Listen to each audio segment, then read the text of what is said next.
tatlo, para na ang mundo, ang isip na ito, sana'y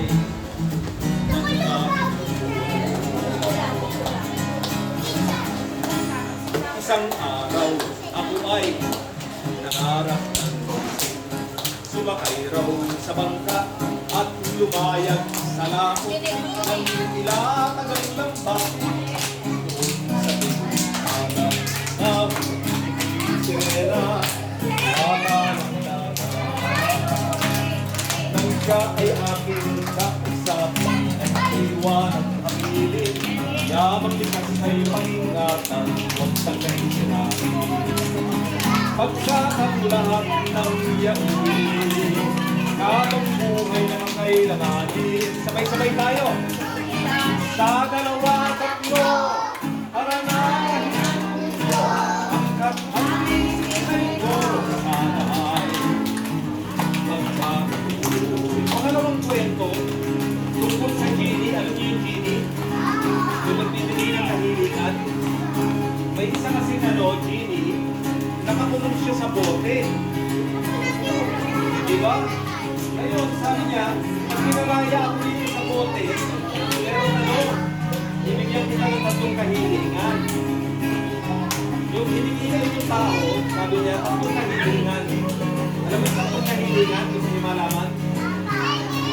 Ang gusto niya kahilingan, magkaroon daw ng pagmamahalan. No? Pagkakaunawaan, yung mga tao. Ito yun, no?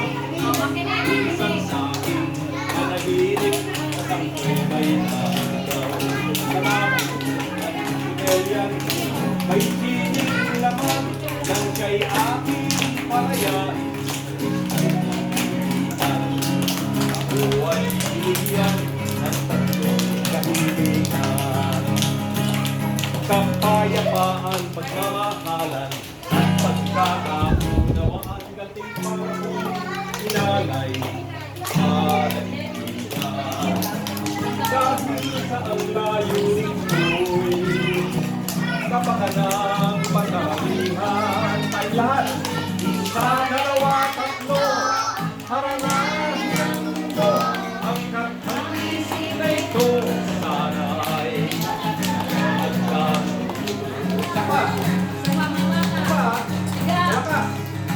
Sa dalawa, tatlo, haranahin ang mundo, ang katangisip na ito, sana ay magkatotoo.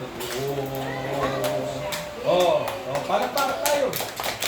Pasalamatan natin si Amang Pintor, no, na nagturo sa inyo ng tungkol sa pag-aalaga ng buhay, no, at kalikasan.